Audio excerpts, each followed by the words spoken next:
No episódio anterior nós abordávamos os imigrantes e os africanos, né? Nesse episódio nós vamos tocar num tema não menos duro, não menos difícil, né?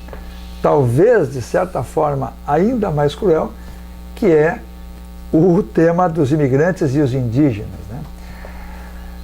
Há uma questão, eu até olhava de novo, pastor, no dicionário, a questão das terras devolutas, né? É uma coisa interessante, né? A definição de terras devolutas é aquela terra que não tinha um proprietário privado, né? Ou seja, uma terra que nunca pertenceu a ninguém. Se há uma invisibilização maior do que essa, eu desconheço, né? Não. Quer dizer, não havia um proprietário, ou seja, o indígena não era dono, não existia. Essa primeira violência digamos assim, pastor, nem vamos falar do imigrante, mas do colonizador, sim, é de eu chego nesse chão e ele não pertence a você, ele pertence a mim. sim, Né? sim. Depois nós teremos, então, com o estabelecimento da imigração, então nós temos esses imigrantes chegando, ocupando terras devolutas, né? E como isso se deu, pastor? Como é que se dá essa relação da chegada dos imigrantes com os indígenas? Na historiografia indígena hoje, eu acho que existe um consenso dizendo que o mundo indígena foi desestruturado 2 vezes no Brasil. A primeira com a chegada do conquistador, que vai levar o indígena a sair da faixa litorânea e adentrar cada vez mais o território brasileiro. E a segunda desestruturação começa há 190 anos atrás com a chegada do mundo imigrante, né? E isso está ligado ao povoamento, tem questões de segurança nacional, você tem que povoar as terras do país independente. Isso na minha infância, a gente falava das marchas de Rondon pelo Sim. interior do Brasil, que também é conquista de território, contactando tribos indígenas até agora não contactadas e que Mas vão ele sendo... próprio descendente, né? Sim, mas que vão sendo... Bororo, eu acho que ele é. Bororo, e tem os irmãos Vilas Boas, que Sim, também estão sim. ligados, então...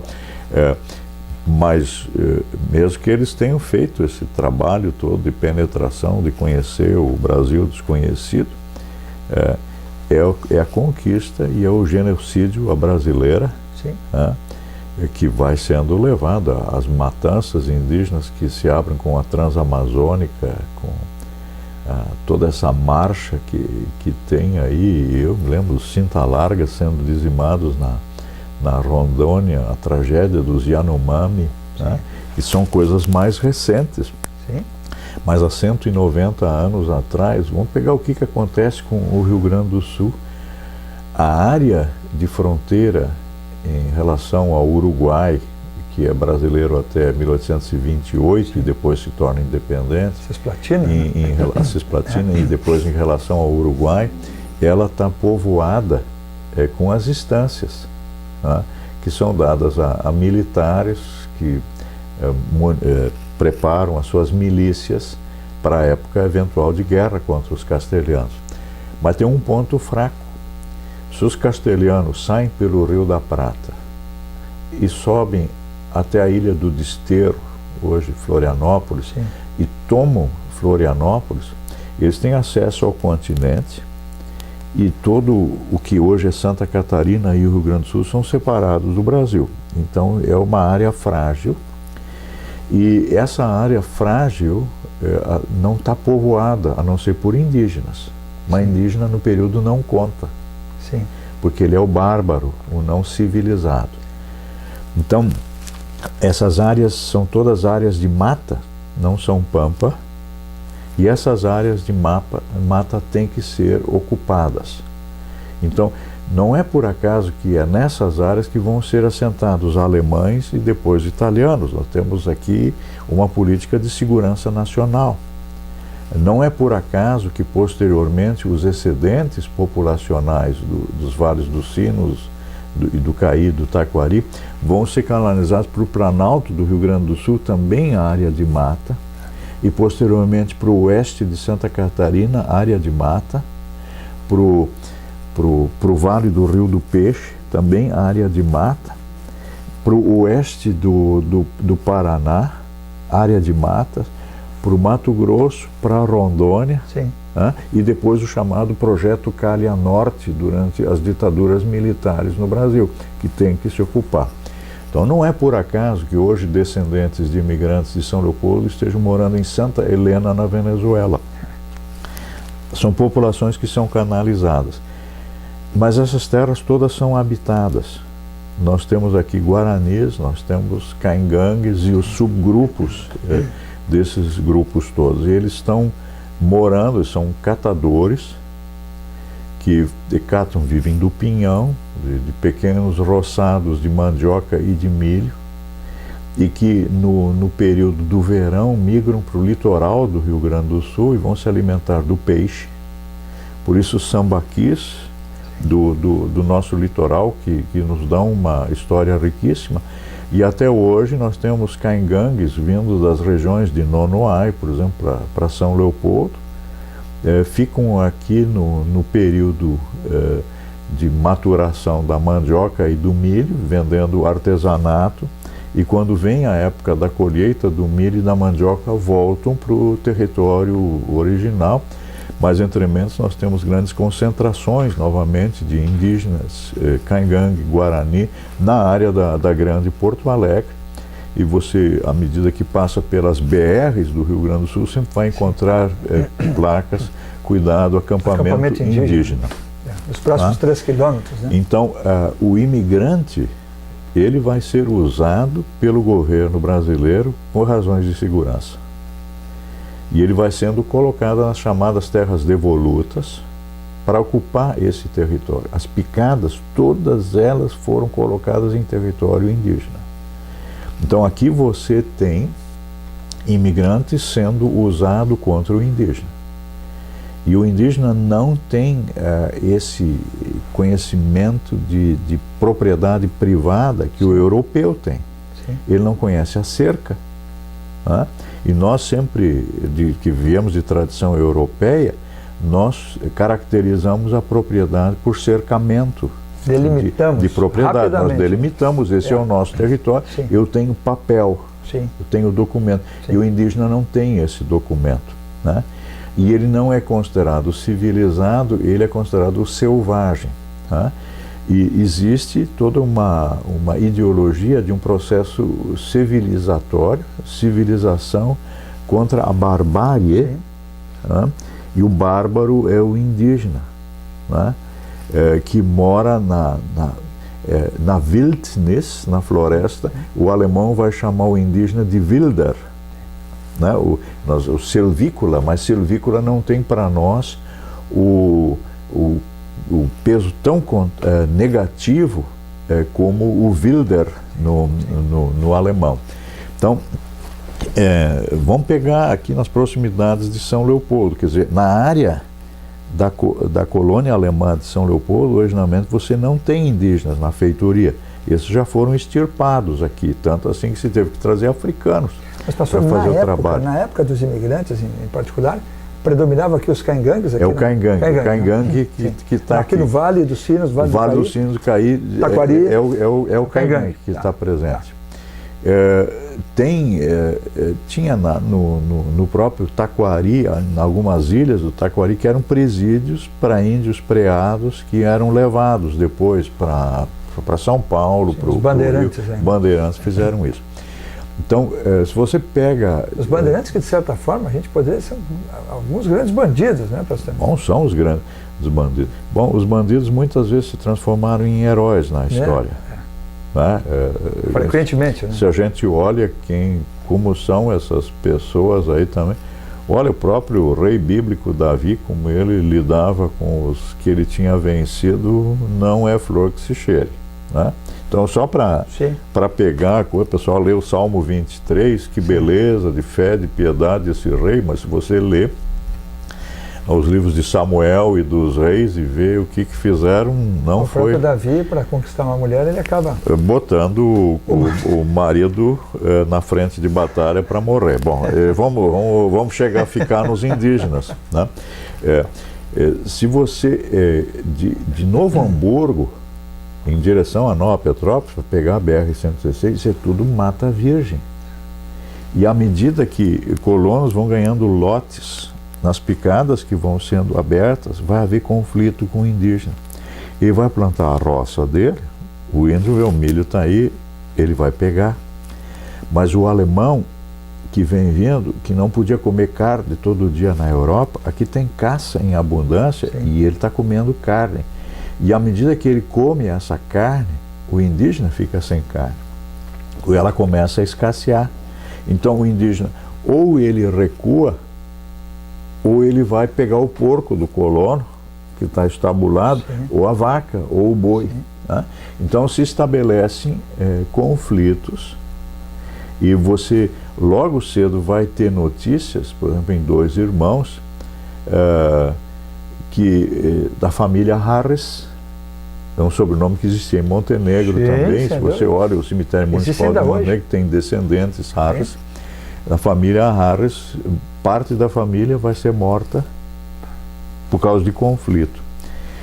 Se você chega à região de Rochedo, isso é município, hoje Igrejinha, ou Três Coroas, antigamente era Taquara, ali tem a família Wadenpool, que tem a esposa e crianças sequestradas por indígenas que ficam. Você tem na região de Escadinhas, junto ao rio Caí, conflitos entre indígenas. Você tem na região de São Vendelino o sequestro de uma família e o episódio do Luiz Bugre, sim, atuando ali. O que é o Luiz Bugre? Ele é uma criança caingangue que num dos confrontos é abandonado e fica por ali, e uma família de colonos pega ele, cria ele, mas ele continua mantendo contato com o seu grupo étnico, e vai comandar depois um ataque a uma família em São Vendelino. Né? O pai está no Caí, participando do QERP, mas os indígenas chegam lá e matam todos os animais que tem, levam a esposa e duas crianças, e só o menino, anos mais tarde, consegue fugir e vai fazer os relatos que o pároco de Poço das Antas então vai transformar num livro, As Vítimas de Luiz Bugre. Né?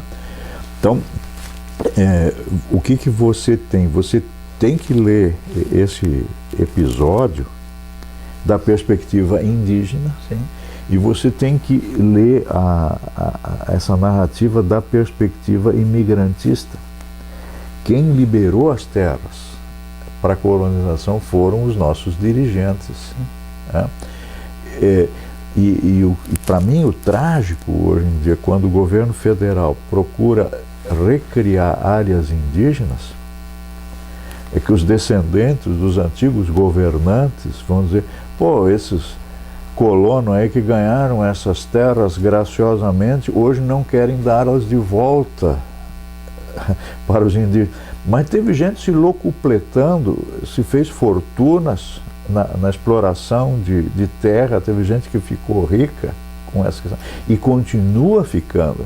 Nós tivemos políticos durante os regimes militares que se apropriaram de vastas áreas no território amazônico, que eram territórios indígenas, né? E quem são os usurpadores hoje são os indígenas. Então, nós temos, a nossa história brasileira, ela é feita de tragédias, de uso de poder, e lidar com poder é uma coisa sórdida, né? Que você usa seres humanos como gado humano. O imigrante foi gado, né?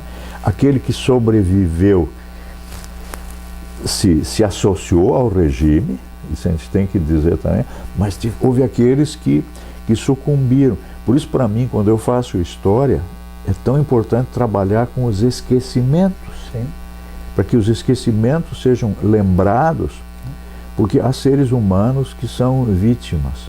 Né? E sempre que se fala que houve progresso numa região, houve gente que foi dizimada.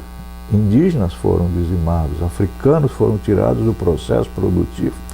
E houve homens, mulheres e crianças imigrantes que sucumbiram também nessa questão, que jamais chegam a ser nomes de ruas. Sim. Não há praças com os seus nomes. Né? Então, somente os que estiveram aliados ao poder é que vão ser. Tem alguma rua com o nome do Vitorino? Lembra do Vitorino em Montenegro? Lógico, não tem. Então, esse aspecto aqui, enquanto historiador, né, me empurra a colocar essas questões. A pessoa vai dizer, mas você não faz uma história bonita. Digo, a história não é bonita, ela é cruel, né? Ela não conta das pessoas que morreram picada de cobra, do indígena que foi morto. Né? Índio era caçado, o governo provincial ele tinha funcionários que eram chamados de bugreiros. Pois é, caçador de índio que recebia pela quantidade de orelhas. Lembra quando a gente ia pescar lambari no Rio Caí e trazia aquelas fiadas, ou fieira, né, de lambaris? Assim se apresentavam também as fiadas de orelhas de indígenas, e você recebia o seu pagamento pela quantidade de orelhas que fazia. Assim se fez expedições entre Picada 48 e São José do Hortêncio para limpar a área. Esse era o nome desses homens, limpadores de área. Eram pelotões que iam à frente dos colonizadores. Né? Até certo ponto, pastor, eu acho que até por questão tecnológica também, né? por coesão e hábitos, os conflitos até foram poucos em relação ao que poderiam ter sido, porque era uma violência implícita. Né? Quer dizer, o senhor vai introduzindo aquilo que o senhor dizia, essas fronteiras, as picadas, essas quase fronteiras agrícolas, digamos assim, mais ou mal comparando, muito mal comparando com uma colonização, aquelas fronteiras de agricultores judeus em Israel, né?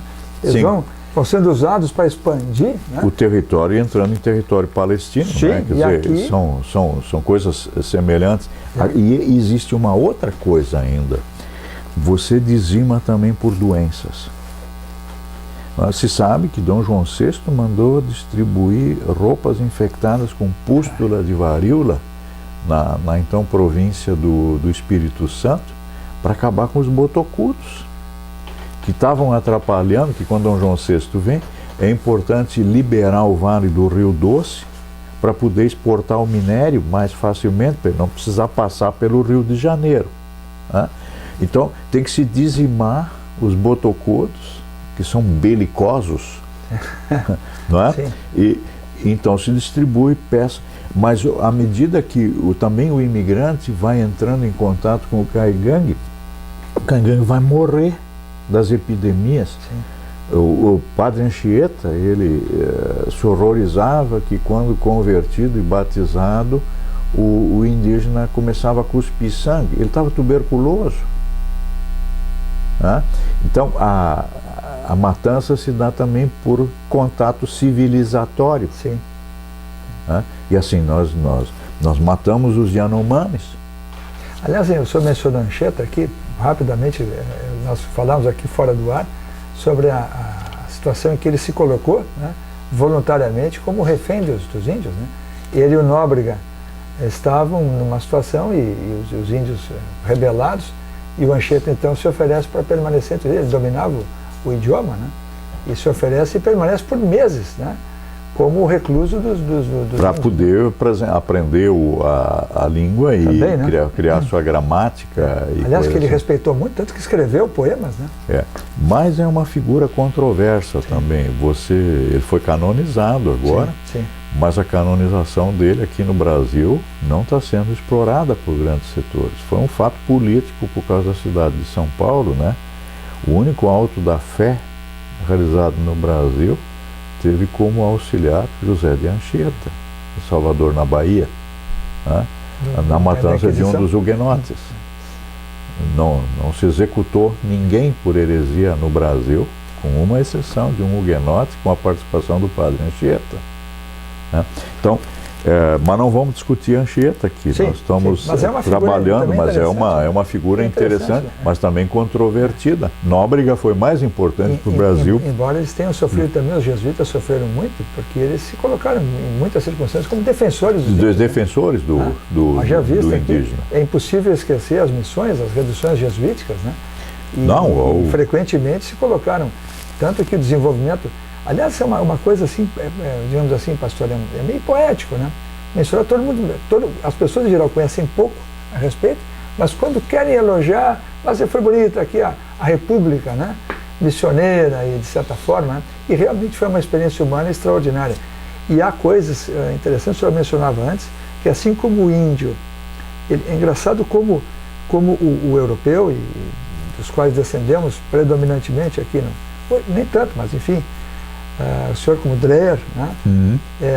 Não tem nós não temos essa cultura do coletivo, e o que surpreendeu muito os jesuítas mesmo nas reduções é que aquilo que o senhor dizia, que os índios não têm essa noção de propriedade, porque eles vivem de forma, digamos assim, nômade, né? Sim. Tem um certo nomadismo. Mas é, né? cooperativo? Cooperativo, e lá nas missões o pessoal tentava fazer com que eles trabalhassem de forma um pouquinho separada, e eles não queriam, né? Sim. Eles queriam trabalhar juntos. E a única forma foi ter o gado, né?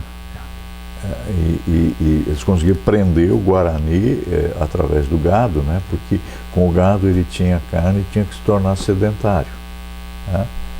Então, hoje as burradas que se faz com sociedades nômades, veja a crise que os americanos conseguiram fazer no Iraque. Sem dúvida. Uma sociedade nômade, ou na Líbia, né? Sociedades nômades, se você querer botar conceitos ocidentais de democracia. Trágico, né? Trágico, com decorrências aí incalculáveis. Né? Tanto que o pessoal faz o estrago, é como, digamos assim, macacos numa loja de cristais, né? E depois eles lentamente apagam a luz e caem fora. Né? Ou o outro chama isso de sensibilidade de Jamanta. Realmente a gente tem intervenções dessa natureza aí, mas é o que o senhor dizia antes, a história em si não é bonita, né? E as migrações e os refugiados, as guerras, isso tudo faz parte, infelizmente, da história humana, né? Sim. Da qual contamos um pouquinho aqui. Sim. Naquilo que nos diz respeito. E veja, interessante a população, quando você faz censo de população, você pergunta quantos % dos gaúchos têm hoje sangue alemão ou italiano. Você não pergunta quantos % da população gaúcha hoje tem sangue indígena. Sem dúvida. Sem dúvida. Esse é um tópico que digamos assim, extrapola a nossa série, mas é interessantíssimo, porque nós somos tão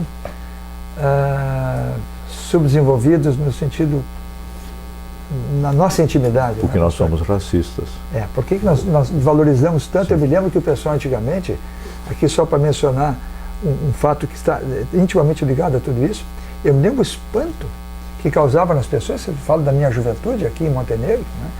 O espanto que causava quando alguém falava inglês por perto, né? Uhum. As pessoas, o sujeito fala inglês, né? Aquilo era um traço cultural extraordinário e uma língua das mais fáceis de aprender, né? Não tem grande segredo na gramática. Nada, né? Tanto que se tornou universal pela facilidade que impôs, uma língua pobre, de certa maneira, né? E, no entanto, as pessoas se dobravam, né? Por essa... Mas esse é o poder do dinheiro. Assim como no passado se estudava o francês. Sem dúvida. Era o auge do poderio napoleônico, sim. Então todo mundo falava o francês. Aqui no Brasil mesmo, no século XX, com a Universidade de São Paulo, com o pessoal da filosofia, né? Com os primeiros professores franceses, Roger Bastide e outros tantos, né?